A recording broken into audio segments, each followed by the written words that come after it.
ಎಲ್ಲರಿಗೂ ನಮಸ್ಕಾರ. ನನ್ನ ಯೂಟ್ಯೂಬ್ ಚಾನೆಲ್ಗೆ ಸ್ವಾಗತ.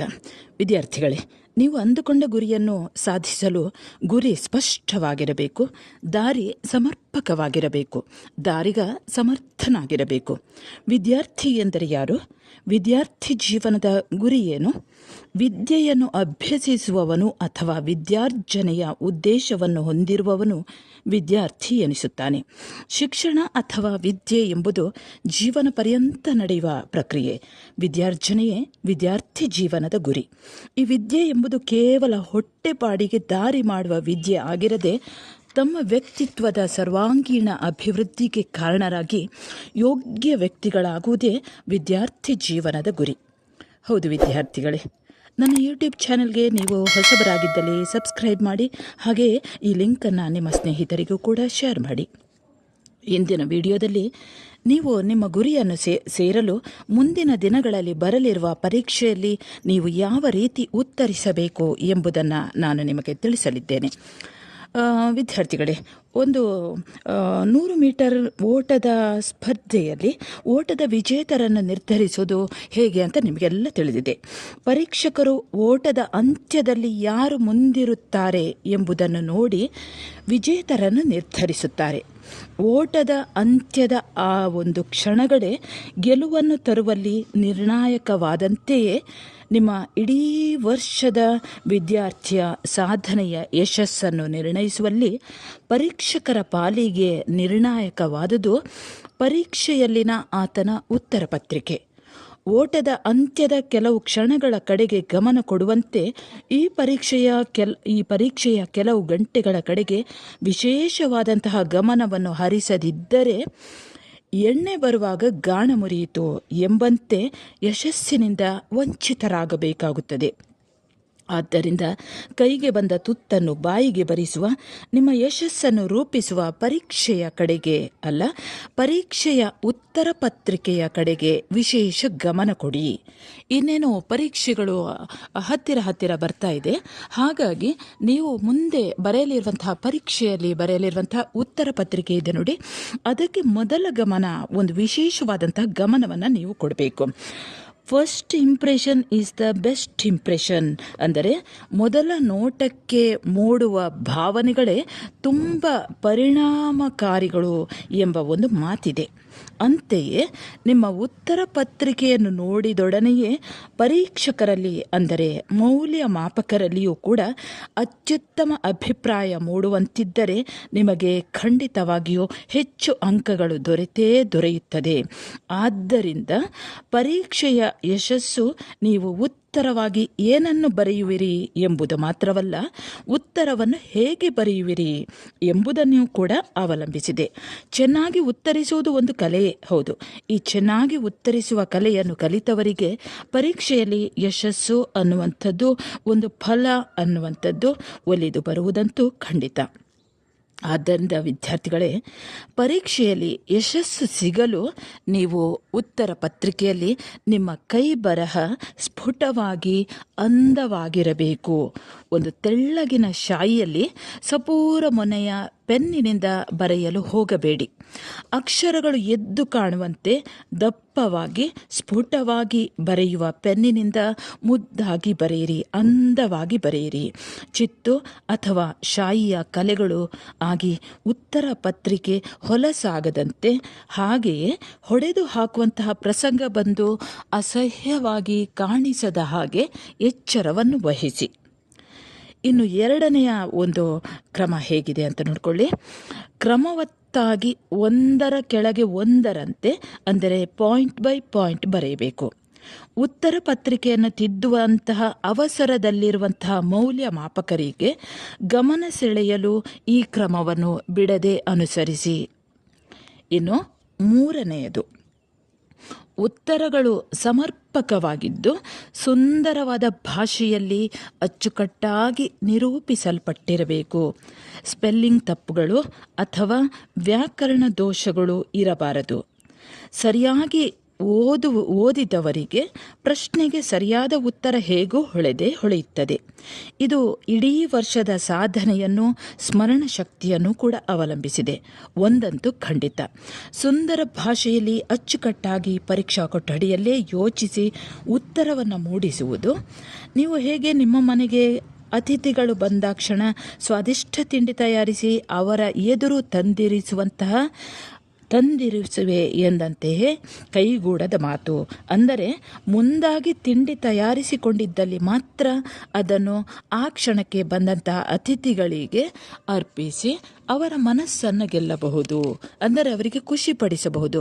ಹಾಗಾಗಿ ಸುಂದರವಾಗಿ ಅಚ್ಚುಕಟ್ಟಾಗಿ ತಪ್ಪಿಲ್ಲದೆ ಈ ಉತ್ತರ ಬರೆಯುವುದನ್ನು ಮೊದಲೇ ಕಲಿತಿದ್ದಲ್ಲಿ ಮಾತ್ರ ಆ ಕ್ಷಣ ಅದನ್ನು ನೆನಪಿಸಿಕೊಂಡು ಬರೆಯಬಹುದು.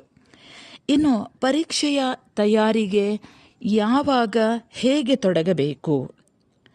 ಹೇಗೆ ನೀವು ಒಂದು ಚಹಾ ಅಥವಾ ಕಾಫಿಯನ್ನು ಮೊದಲೇ ಮಾಡಿಟ್ಟರೆ ಅದು ಆರಿ ಹೋಗುತ್ತದೋ ಹಾಗೆ ಮುಂದಾಗಿ ಓದಿ ಪರೀಕ್ಷೆಗೆ ತಯಾರಿ ನಡೆಸಿದರೆ ಅದು ವ್ಯರ್ಥವಾಗುತ್ತದೆ. ಓದಿದ್ದೆಲ್ಲ ನೆನಪು ಹೋಗುತ್ತದೆ. ಪರೀಕ್ಷೆಯ ಮುನ್ನಾ ದಿನ ಓದಿದರೆ ಅದು ಬಿಸಿ ಬಿಸಿಯಾಗಿ ಉತ್ತರ ಬರೆಯಲಾಗುತ್ತದೆ ಎನ್ನುವವರಿದ್ದಾರೆ. ಅದೆಲ್ಲ ಶುದ್ಧ ಸುಳ್ಳು. ಅಂದರೆ ಕೆಲವೊಂದು ವಿದ್ಯಾರ್ಥಿಗಳು ಏನು ಮಾಡ್ತಾರೆ ಅಂದರೆ, ಪರೀಕ್ಷೆ ನಾಳೆ ಆದರೆ ಇವತ್ತಿನ ದಿವಸ ಓದೋದು, ಅದೆಲ್ಲ ಸುಳ್ಳು. ಕೇವಲ ಅದೊಂದು ಭ್ರಮೆ ಅಷ್ಟೇ. ಹೇಗೆ ಒಂದು ಮಾವಿನ ಹಣ್ಣಿನ ಗೊರಟನ್ನು ನೀವು ಕೂಡಲೇ ನೆಟ್ಟು ಅದು ಕೂಡಲೇ ಗಿಡವಾಗಿ ಮರವಾಗಿ ಬೆಳೆದು ಫಲ ಕೊಡಬೇಕು, ಆ ಹಣ್ಣನ್ನು ನಾನು ನಾಳೆಯೇ ತಿನ್ನುತ್ತೇನೆ ಎಂದುಕೊಂಡರೆ ಅದು ಸಾಧ್ಯವಾಗುತ್ತದೆ? ಇಲ್ಲ, ಸಾಧ್ಯವೇ ಇಲ್ಲ. ಹಾಗಾಗಿ ನೀವು ಪರೀಕ್ಷೆಯ ಮುಂಚಿನ ದಿನ ಓದಿ ಪರೀಕ್ಷೆಯಲ್ಲಿ ಚೆನ್ನಾಗಿ ಬರೆದು ಅದ್ಭುತ ಯಶಸ್ಸನ್ನು ಗಳಿಸುವಂಥದ್ದು ಅದು ಕನ್ನಡಿಯ ಒಳಗೆ ಇರುವಂತಹ ಗಂಟಿನ ಹಾಗೆ. ಹೌದು ವಿದ್ಯಾರ್ಥಿಗಳೇ, ವರ್ಷಾಂತ್ಯದಲ್ಲಿ ಸುಂದರ ಪುಷ್ಪ ಅರಳಲು ವರ್ಷವಿಡೀ ಸಾರ ನೀರುಗಳನ್ನು ಹಾಕಿ ಗಿಡವನ್ನು ಹೇಗೆ ಸಲಹಬೇಕೋ ಹಾಗೆ ವರ್ಷಾಂತ್ಯದ ಪರೀಕ್ಷೆ ಸುಗಮವಾಗಲು ವರ್ಷವಿಡೀ ತಯಾರಿ ನಡೆಸಬೇಕು. ಪ್ರತಿಯೊಂದು ವಿಷಯದಲ್ಲಿಯೂ ಕೂಡ ಒಂದು ನಿಮಗೆ ಗೊತ್ತಿರುವಂತಹ 5-6 ವರ್ಷಗಳ ಪ್ರಶ್ನೆ ಪತ್ರಿಕೆಗಳನ್ನಾದರೂ ಮೊದಲು ನೀವು ಸಂಗ್ರಹಿಸಿಟ್ಟುಕೊಳ್ಳಬೇಕು. ಪ್ರತಿಯೊಂದು ಪಾಠ ನಡೆಯುವಾಗಲೂ ಆ ಪಾಠದಲ್ಲಿ ಕೇಳಬಹುದಾದಂತಹ ಪ್ರಶ್ನೆಗಳ ಪರಿಯನ್ನು ಮೊದಲು ಅರಿತುಕೊಳ್ಬೇಕು. ಅಂದರೆ ಮೊದಲಿಗೆ ನೀವು ಎಲ್ಲವನ್ನು ಕೂಡ ಓದಿಕೊಳ್ಬೇಕು. ಪ್ರತಿಯೊಂದು ವಿಷಯಕ್ಕೂ ಕೂಡ ನೀವು ಒಂದು ಪ್ರಶ್ನೋತ್ತರದ ಒಂದು ಪುಸ್ತಕವನ್ನು ನೀವು ಈಗಾಗಲೇ ಮಾಡಿದ್ದೀರಿ. ಹಾಗೆ ರಜಾ ದಿನಗಳಲ್ಲಿ ಇಷ್ಟರವರೆಗೆ ಯಾವುದೆಲ್ಲ ಆಗಿದೆಯೋ ಅದನ್ನೆಲ್ಲ ನೀವು ಓದಿದ್ದೀರಿ. ಹಾಗೂ ನೀವು ನಿಮ್ಮ ಅಧ್ಯಾಪಕರ ಎದುರು ಆ ಪ್ರಶ್ನೆಗಳಿಗೆಲ್ಲ ಉತ್ತರಿಸಿದ್ದೀರಿ. ಹೌದು, ಈಗ ಪರೀಕ್ಷೆಗಳೆಲ್ಲ ಹತ್ತಿರ ಬರ್ತಾ ಇವೆ. ಎಲ್ಲವನ್ನು ಹೇಗೆ ನೀವು ಓದಿಟ್ಟುಕೊಂಡಿದ್ದೀರೋ ಪ್ರತಿಯೆಲ್ಲ ವಿಷಯಗಳನ್ನು ಕೂಡ ನೀವು ಪರೀಕ್ಷೆಯ ರೀತಿಯಲ್ಲಿ ಪರೀಕ್ಷಾ ತಯಾರಿಯನ್ನು ನಡೆಸಬೇಕು. ಅಂದರೆ ಪರೀಕ್ಷೆಗೂ ಮುಂಚೆ ನಿಮ್ಮನ್ನು ನೀವು ಪರೀಕ್ಷೆ ಮಾಡಿಕೊಂಡಲ್ಲಿ ಮಾತ್ರ ನಿಮಗೆ ಆತ್ಮವಿಶ್ವಾಸ ವೃದ್ಧಿಸುತ್ತದೆ. ಅಂತಿಮ ಪರೀಕ್ಷೆ ತುಂಬ ಚೆನ್ನಾಗುವುದು. ಹಾಗೆ ಈ ನಿಟ್ಟಿನಲ್ಲಿ ನೀವು ನಿಮಗೆ ಒಂದೊಂದು ಮಿನಿ ಪರೀಕ್ಷೆ ಅನ್ನುವಂಥದ್ದನ್ನು ಮಾಡಿಕೊಳ್ಳಿ. ಅಂದರೆ ಸಣ್ಣ ಸಣ್ಣ ಕ್ವಶನ್ ಪೇಪರ್ಸ್ ಎಲ್ಲ ನಿಮ್ಮ ಹತ್ರ ಇದೆ. ಅದರಲ್ಲಿ ನೀವು ನಿಮ್ಮದೇ ಒಂದು ಉತ್ತರ ಪತ್ರಿಕೆಯನ್ನು ನೀವು ಅಂದರೆ ಪಠ್ಯಪುಸ್ತಕವನ್ನು ದೂರವಿಡಿ, ನೀವು ಏನು ಸಿದ್ಧರಾಗಿದ್ದೀರಿ ಅನ್ನೋದನ್ನು ಆ ಪ್ರಶ್ನೆ ಪತ್ರಿಕೆಯನ್ನು ಎದುರಲ್ಲಿ ಇರಿಸಿಕೊಂಡು ನೀವು ಮನೆಯಲ್ಲಿಯೇ ಉತ್ತರಿಸಬೇಕು. ಹೌದು, ಅದು ಕೂಡ ಯಾವುದು ನಿಮ್ಮ ಪರೀಕ್ಷೆ ಈಗ ಸಮೀಪಿಸ್ತಾ ಇದೆ, ಯಾವ ರೀತಿ ನೀವು ಸಿದ್ಧತೆಯನ್ನು ನಡೆಸ್ತೀರಿ ನಿಮ್ಗೆ ಗೊತ್ತಿದೆ. ದೂರದ ಬೆಟ್ಟ ನುಣ್ಣಗೆ ಅಂತಾರೆ, ಆದರೆ ಅದನ್ನು ಸಮೀಪಿಸಿದಂತೆ ಅದು ಒರಟಾಗಿ ಕಾಣತೊಡಗುತ್ತದೆ. ಅದೇ ರೀತಿ ನೀವು ಏನು ಮಾಡ್ತೀರಿ? ಹೌದು, ನೀವು ದಿನವೂ ಓದಿಕೊಳ್ಬೇಕು. ಅದು ಕೂಡ ಜನವರಿ ಫೆಬ್ರವರಿ ತಿಂಗಳ ಕೊನೆಗೆ ಹೆಚ್ಚಾಗಿ ಎಲ್ಲ ಪಾಠಗಳೆಲ್ಲ ಮುಗಿಯುತ್ತಾ ಬಂದಂತೆ ಇನ್ನು ಕೆಲವರು ಏನು ಮಾಡ್ತಾರೆ ಅಂದರೆ, ಮನೆಯಲ್ಲೇ ಕುಳಿತುಕೊಂಡು ಓದುವಂತಹ ಭ್ರಮೆಯಿಂದ ಕೆಲವರು ಶಾಲೆಗೆ ಅಥವಾ ಕಾಲೇಜಿಗೆ ಚಕ್ಕರ್ ಕೊಡುವಂಥದ್ದಿದೆ. ಆದರೆ ಕೊನೆಗೆ ನೀವು ಚಕ್ಕರ್ ಹಾಕಬೇಡಿ, ರಜೆ ಹಾಕಿ ಕೂತ್ಕೊಳ್ಬೇಡಿ. ಪಾಠಗಳ ಮುಗಿದಿದ್ರೂ ಕೂಡ ಅಧ್ಯಾಪಕರ ಕೆಲಸ, ಅವರ ಪಾಲಿನ ಕೆಲಸ ಮುಗಿದಿರುವುದಿಲ್ಲ ಎಂಬುದನ್ನು ನೀವು ನೆನಪಿನಲ್ಲಿ ಇಟ್ಕೊಳ್ಬೇಕು. ಅಂದರೆ ಎಲ್ಲ ಅಧ್ಯಾಪಕರು ಕೂಡ ರಿವಿಷನ್ ಮಾಡ್ತಾ ಇರ್ತಾರೆ, ಚೆನ್ನಾಗಿ ಉತ್ತರಿಸುವ ಬಗ್ಗೆ, ಹೇಗೆ ಉತ್ತರಿಸಬೇಕು ಅನ್ನೋದನ್ನೆಲ್ಲ ತರಗತಿಯಲ್ಲಿ ಅವರು ಹೇಳಿಕೊಡ್ಬೇಕು ಅಂತ ಅವರ ತಲೆಯಲ್ಲಿರ್ತದೆ. ಹಾಗಾಗಿ ನೀವು ವಿದ್ಯಾರ್ಥಿಗಳೇ, ನೀವು ಏನು ಮಾಡಬೇಕು, ನಿಮ್ಮ ಅಧ್ಯಾಪಕರು ಪರೀಕ್ಷೆಯ, ಅದೇ ನಾನು ಮೊದಲೇ ಹೇಳಿದ ಹಾಗೆ ಜನವರಿ ಫೆಬ್ರವರಿ ತಿಂಗಳಿನಲ್ಲಿ ಪಾಠಗಳೆಲ್ಲ ಮುಗ್ದಿರ್ತದೆ. ಅವರು ಕ್ವಶನ್ ಪೇಪರನ್ನು ಅದರ ಪರಿಹಾರವನ್ನು ಮಾಡ್ತಾ ಇರ್ತಾರೆ. ಹಾಗಾಗಿ ತರಗತಿಗೆ ಬಿಡದೆ ಹಾಜರಾಗಬೇಕು. ಅಧ್ಯಾಪಕರ ಮಾತಿಗೆ ನೀವು ಕಿವಿ ಕೊಡಬೇಕು.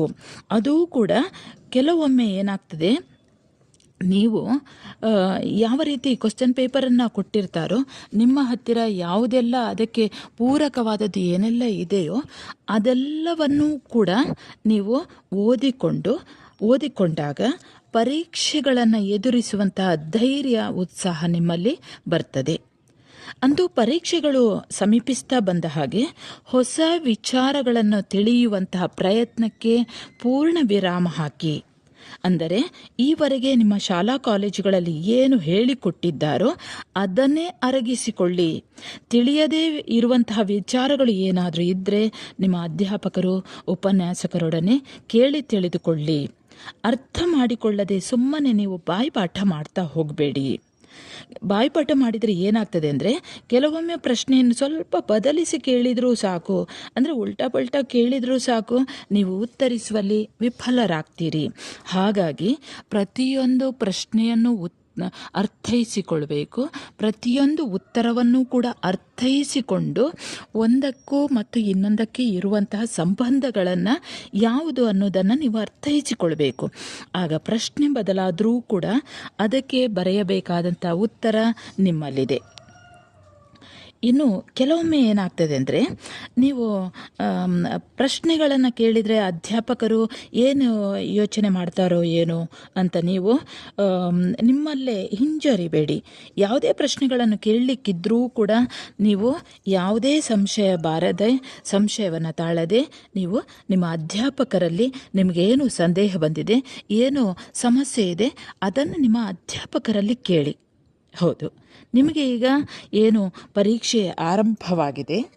ಹೌದು ವಿದ್ಯಾರ್ಥಿಗಳೇ, ಪರೀಕ್ಷಾ ದಿನದಲ್ಲಿ ವಿದ್ಯಾರ್ಥಿಯ ವರ್ತನೆ ಹೇಗಿರಬೇಕು ಅನ್ನೋದನ್ನು ತಿಳಿಸ್ತಾ ಇದ್ದೇನೆ. ನೀವೀಗ ಪರೀಕ್ಷೆಗಳು ಹತ್ತಿರ ಬರುವಾಗ ನೀವು ಧೈರ್ಯದಿಂದ ಪರೀಕ್ಷೆಯನ್ನು ಎದುರಿಸಿದರಲ್ಲಿ ಮಾತ್ರ ಯಶಸ್ಸಿನ ಶಿಖರದೆಡೆಗೆ ನಿಮ್ಮ ಯಾನ ಸುಖಾಂತ್ಯವಾಗುವುದಂತೂ ಖಂಡಿತ. ಆದ್ದರಿಂದ ನೀವು ದಿನವೂ ಕೂಡ ನಗುತ್ತಾ ಉಲ್ಲಾಸದಿಂದ ಏಳಬೇಕು. ಹಾಸಿಗೆಯಲ್ಲಿ ಕುಳಿತು ನಾನು ದಿನೇ ದಿನೇ ಉತ್ತಮಗೊಳ್ಳುತ್ತಿದ್ದೇನೆ ಎಂಬುದನ್ನು ನೀವು ಹೇಳಬೇಕು. ಹೌದು, ಇಲ್ಲಿ ನೀವೀಗ ಪರೀಕ್ಷೆಗೆ ಹೋಗುವ ಮೊದಲು ನಾನು ಹೇಳ್ತಾ ಇದ್ದೇನೆ, ನಿಮಗೆ ಪರೀಕ್ಷೆಗೆ ಹೋಗುವಾಗ ಹಾಲ್ ಟಿಕೆಟ್ ಇರ್ಬೋದು ಅಥವಾ ಬೇರೆ ಯಾವುದು ಇರ್ಬೋದು, ಪೆನ್, ಪೆನ್ಸಿಲ್, ರಬ್ಬರ್ ಏನೆಲ್ಲ ಬೇಕು, ಮುಖ್ಯವಾಗಿ ಹಾಲ್ ಟಿಕೆಟ್ ಅದನ್ನೆಲ್ಲವನ್ನು ಮೊದಲ ದಿನವೇ ತೆಗೆದುಕೊಂಡು ಬೇಗನೆ ಹೊರಡಬೇಕು. ಪರೀಕ್ಷಾ ಕೇಂದ್ರಕ್ಕೆ ನೀವು ಬೇಗನೆ ಹೊರಡಬೇಕು. ಹಾಗೆ ನಿಮ್ಮ ಕಾಲೇಜಿನ ಶಾಲೆಯ ಯೂನಿಫಾರ್ಮನ್ನು ಅಥವಾ ಯೂನಿಫಾರ್ಮ್ ಇಲ್ಲದಿದ್ದರೆ ಶುಭ್ರವಾಗಿ ಒಂದು ಒಗೆದಂತಹ ಬಟ್ಟೆಯನ್ನು ಧರಿಸಿಕೊಂಡು ಬಹಳ ಉಲ್ಲಾಸದಿಂದ ನಗುತ್ತಾ ಪರೀಕ್ಷಾ ಕೇಂದ್ರದ ಕಡೆಗೆ ನೀವು ಹೆಜ್ಜೆ ಹಾಕಬೇಕು. ಎಲ್ಲಿ ನೀವು ಮನೆಯಿಂದ ಲೇಟಾಗಿ ಹೊರಡುವುದಲ್ಲ, ಬೆವರಳಿಸ್ಕೊಂಡು ಪರೀಕ್ಷಾ ಕೋಣೆಗೆ ಓಡಿ ಬರುವಂಥ ವಿದ್ಯಾರ್ಥಿಗಳನ್ನು ಕೂಡ ನೀವು ನೋಡಿರ್ಬೋದು. ಹೌದು, ಕೆಲವೊಂದು ವಿದ್ಯಾರ್ಥಿಗಳು ಏನಾಗ್ತದೆ ಅಂದರೆ ಹಾಲ್ ಟಿಕೆಟನ್ನು ಅವ್ರು ಮನೆಯಲ್ಲೇ ಬಿಟ್ಟು ಬರುವಂಥದ್ದುಂಟು. ಯಾವುದೋ ಪುಸ್ತಕವನ್ನು, ಆವತ್ತಿನ ಪರೀಕ್ಷೆಯ ಪುಸ್ತಕಗಳನ್ನು ಬಿಟ್ಟು ಕೆಲವೊಮ್ಮೆ ಯಾವುದೋ ಪುಸ್ತಕಗಳನ್ನು ಹಿಡಿದುಕೊಂಡು ಬರುವಂತಹ ವಿದ್ಯಾರ್ಥಿಗಳು ಇದ್ದಾರೆ. ಅದಕ್ಕಾಗಿ ತುಂಬ ಜಾಗರೂಕತೆಯಿಂದ ಯಾವುದೆಲ್ಲ ಪರೀಕ್ಷಾ ಕೇಂದ್ರಕ್ಕೆ ಹೋಗುವಾಗ ಏನೆಲ್ಲ ಬೇಕೋ ಅದೆಲ್ಲವನ್ನು ಮೊದಲೇ ನೀವು ತೆಗೆದಿರಿಸಿಕೊಳ್ಬೇಕು. ಹಾಗೆ ನಿಮ್ಮ ಮನಸ್ಸಿನಲ್ಲಿ ಯಾವ ಗುರಿ ಇದೆ ನೋಡಿ ಅದನ್ನು ನೆನೆಯಬೇಕು. ಹಾಗೆ ನೀವು ಗುರು ಹಿರಿಯರಿಗೂ ಕೂಡ ಮನದಲ್ಲೇ ವಂದಿಸಿಕೊಳ್ಬೇಕು. ಹಾಗೆ ದೇವರನ್ನೂ ಕೂಡ ನೀವು ದೇವರ ಒಂದು ಫಲವೂ ಕೂಡ ಅಥವಾ ದೇವರ ಕೃಪೆಯೂ ಕೂಡ ನಮಗೆ ಬೇಕಾಗ್ತದೆ. ಹಾಗಾಗಿ ದೇವರನ್ನೂ ಕೂಡ ನೀವು ಸ್ಮರಿಸುವಂತಹ ಆ ಒಂದು ಕೆಲಸವನ್ನು ಮಾಡಬೇಕು. ಈಗ ನಿಮಗೆ ಪರೀಕ್ಷೆಯ ಹಾಲಲ್ಲಿ ಕೂತ್ಕೊಂಡಿದ್ದೀರಿ. ಹೌದು, ಮೊದಲೇ ಹೇಳಿದ ಹಾಗೆ first impression is the best impression. ಹಾಗಾಗಿ ಮೌಲ್ಯಮಾಪಕರಲ್ಲಿ ಸದ್ಭಾವನೆಯನ್ನು ಮೂಡಿಸಬೇಕು ನಿಮ್ಮ ಈ ಉತ್ತರ ಪತ್ರಿಕೆ. ಹಾಗಾಗಿ ಮೊದಲಿಗೆ ಏನು ಮಾಡಬೇಕು, ಉತ್ತರ ಗೊತ್ತಿರುವ ಪ್ರಶ್ನೆಯನ್ನೇ ಮೊದಲು ಆಯ್ದುಕೊಳ್ಳಬೇಕು.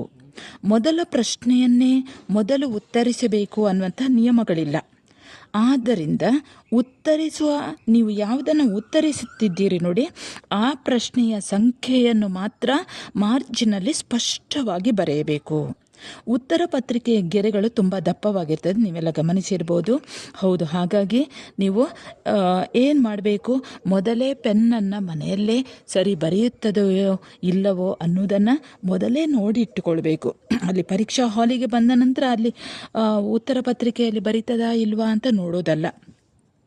ಅದನ್ನು ಮೊದಲೇ ನೀವು ತಯಾರಿಯನ್ನು ನಡೆಸಿಟ್ಕೊಳ್ಬೇಕು. ಹೇಗೆ ಕೆಲವೊಮ್ಮೆ ಏನು ಮಾಡ್ತಾರೆ, ಕೆಲವೊಂದು ವಿದ್ಯಾರ್ಥಿಗಳು ಯಾವುದಾದ್ರೂ ಒಂದು ಪ್ರಶ್ನೆಯನ್ನು ಯಾವ ಪುಟದಲ್ಲಿ ಆರಂಭಿಸೋದು, ಕೆಲವರು ಎದುರು ಪೇಜಲ್ಲಿ ಬರೀತಾರೆ, ಒಂದಷ್ಟು ಖಾಲಿ ಪುಟಗಳನ್ನು ಬಿಟ್ಟು ಬಿಡ್ತಾರೆ ನಾನು ಗಮನಿಸಿದ ಮಟ್ಟಿಗೆ. ಆನಂತರ ಇನ್ನೊಂದು ಪೇಜಲ್ಲಿ ಬರಿತಾ ಹೋಗ್ತಾರೆ. ಹೀಗೆ ಈ ಕ್ರಮ ಮಾಡಬಾರ್ದು. ಇನ್ನು ಮುಂದೆ ನೀವು ಸಮಯದ ಕಡೆಗೆ ಗಮನವನ್ನು ಕೊಡಬೇಕು. ಚುಟುಕಾಗಿ ಉತ್ತರಿಸಿ. ಯಾವುದೇ ಪ್ರಶ್ನೆಗಳನ್ನು ಕೂಡ ಬಿಡಬೇಡಿ. ಒಂದೇ ಒಂದು ಪ್ರಶ್ನೆಗೆ ಕೆಲವೊಮ್ಮೆ ನಿಮಗೆ ಒಂದು ಪ್ರಶ್ನೆಗೆ ಹೇಗೆ ಉತ್ತರಿಸುವುದು ಅಂತ ಸರಿಯಾಗಿ ತಿಳಿಯದಿದ್ದರೆ, ಅಥವಾ ಯಾವುದೋ ಒಂದು ಲೆಕ್ಕವನ್ನು ಮಾಡುವಾಗ ಎಲ್ಲೋ ತಪ್ಪಾಗಿ ತಲೆಬಿಸಿ, ಅಥವಾ ಅಲ್ಲೇ ಸ್ವಲ್ಪ ಜಾಗ ಬಿಟ್ಟು ತಲೆಬಿಸಿ ಮಾಡಿಕೊಳ್ಳುವುದಲ್ಲ, ಅಲ್ಲೇ ಸ್ವಲ್ಪ ಜಾಗ ಬಿಟ್ಟು ಮುಂದಿನ ಪ್ರಶ್ನೆಗಳಿಗೆ ಉತ್ತರಿಸಿ. ಎಂದಿಗೂ ಅದೇ ಉತ್ತರವನ್ನು ಉತ್ತರಿಸಿಯೇ ಮುಂದುವರಿಸ್ತೇನೆ ಅನ್ನುವಂಥ ಹಠ ಮಾಡಬೇಡಿ. ಯಾವ ಪ್ರಶ್ನೆಗೆ ನೀವು ಎಲ್ಲ ಪ್ರಶ್ನೆಗಳನ್ನು ಉತ್ತರಿಸಿದ ಮೇಲೆ ಪುನಃ ಆ ಪ್ರಶ್ನೆ ನಿಮಗೆ ಯಾವುದು ಗೊತ್ತಿಲ್ವೋ ಆ ಪ್ರಶ್ನೆಯನ್ನು ಎತ್ತಿಕೊಳ್ಳಿ. ಆಗ ನಿಮಗೆ ಉತ್ತರ ಖಂಡಿತ ಗೊತ್ತಾಗ್ತದೆ. ಇನ್ನು ಕೊನೆಯ ಕ್ಷಣದವರೆಗೂ ಬರಿತಾ ಹೋಗಬೇಡಿ. ಅವಧಿ ಮುಗಿಯುವ ಮೊದಲ 10-15 ನಿಮಿಷಗಳ ಮೊದಲೇ ನೀವು ಬರೆದ ಹಾಳೆಗಳನ್ನೆಲ್ಲ ಕ್ರಮಬದ್ಧವಾಗಿ ಜೋಡಿಸಿ. ಪ್ರಶ್ನೆಗಳಿಗೆ ಬರೆದ ಉತ್ತರವನ್ನೊಮ್ಮೆ ಓದಿ ನೋಡಿ. ಆಗಲೇ ತಪ್ಪುಗಳನ್ನು ತಿದ್ದಿ ಮುಖ್ಯಾಂಶಗಳಿಗೆ ಅಂಡರ್ಲೈನ್ ಮಾಡಿ, ಬಿಟ್ಟು ಹೋದ ವಿಚಾರಗಳನ್ನು ಸೇರಿಸಿ. ಅಂತೂ ನಿಮ್ಮ ಉತ್ತರದ ಒಂದು ಶಿಲ್ಪಕ್ಕೆ ಫೈನಲ್ ಟಚ್, ಪರಿಪೂರ್ಣತೆಯ ರೂಪವನ್ನು ಕೊಡಿ. ಹೌದು, ಗಂಟೆ ಬಾರಿಸುವಾಗ ಪರೀಕ್ಷೆ ಮುಗಿಯಿತು ಅನ್ನುವಂತಹ ಗಂಟೆ ಬಾರಿಸುವಾಗ ದೇವರ ನಾಮಸ್ಮರಣೆ ಇರಬೇಕು. ಅದ್ಭುತ ಯಶಸ್ಸನ್ನು ಕರುಣಿಸಲಿ ಅನ್ನುವಂಥ ಒಂದು ಬೇಡಿಕೆಯೊಂದಿಗೆ ಉತ್ತರ ಪತ್ರಿಕೆಯನ್ನು ಪರೀಕ್ಷಕರಿಗೆ ಒಪ್ಪಿಸಿ. ಮತ್ತೆ ನೀವು ಪರೀಕ್ಷೆ ಮುಗಿದ ನಂತರ, ನೀವು ತರಗತಿಯಿಂದ ಹೊರಗೆ ಬಂದ ನಂತರ ಅದರ ಬಗ್ಗೆ ಚರ್ಚಿಸಲು ಹೋಗಬೇಡಿ, ಚಿಂತೆ ಮಾಡಲಿಕ್ಕೆ ಹೋಗಬೇಡಿ. ನೇರವಾಗಿ ಮನೆಗೆ ಹೋಗಿ ಮಾರನೆಯ ದಿನದ ಪರೀಕ್ಷೆಯ ಯೋಚನೆಯಲ್ಲೇ ನೀವು ಇರಬೇಕು. ಹೊರತು ಆ ದಿನ ಆಗಿ ಹೋದಂತಹ ಪರೀಕ್ಷೆಯ ಬಗ್ಗೆ ಸ್ನೇಹಿತರ ಹತ್ತಿರ ಚರ್ಚೆ ಮಾಡಲಿಕ್ಕೆ ಹೋಗಬೇಡಿ. ಹೌದು, ಹೀಗೆ ಮಾಡಿದರೆ ನೀವು ಪ್ರತಿಯೊಂದು ಪರೀಕ್ಷೆಯನ್ನು ಕೂಡ ಚೆನ್ನಾಗಿ ನಿರ್ವಹಿಸುತ್ತಾ ಹೋದರೆ ನಿಮಗೆ ಯಶಸ್ಸು ಖಂಡಿತ ಒಲಿದು ಬರುತ್ತದೆ. ಹೌದು ವಿದ್ಯಾರ್ಥಿಗಳೇ, ಮುಂದೆ ಬರಲಿರುವಂತಹ ಪರೀಕ್ಷೆ ನಿಮಗೆ ನೀವು ಯೋಚಿಸಿದಂತಹ ಆ ಯಶಸ್ಸನ್ನು ತಂದೇ ಕೊಡುತ್ತದೆ. ಶುಭವಾಗಲಿ, ಶುಭ ಆಗಿಯೇ ಆಗುತ್ತದೆ. ಮುಂದೆ ಇನ್ನೊಂದು ವಿಡಿಯೋದೊಂದಿಗೆ ಮತ್ತೆ ಹೊಸ ವಿಷಯದೊಂದಿಗೆ ನಾಳೆ ನಿಮ್ಮೆದುರಿಗೆ ಬರ್ತೇನೆ. ಅಲ್ಲಿಯವರೆಗೆ ನಮಸ್ಕಾರ.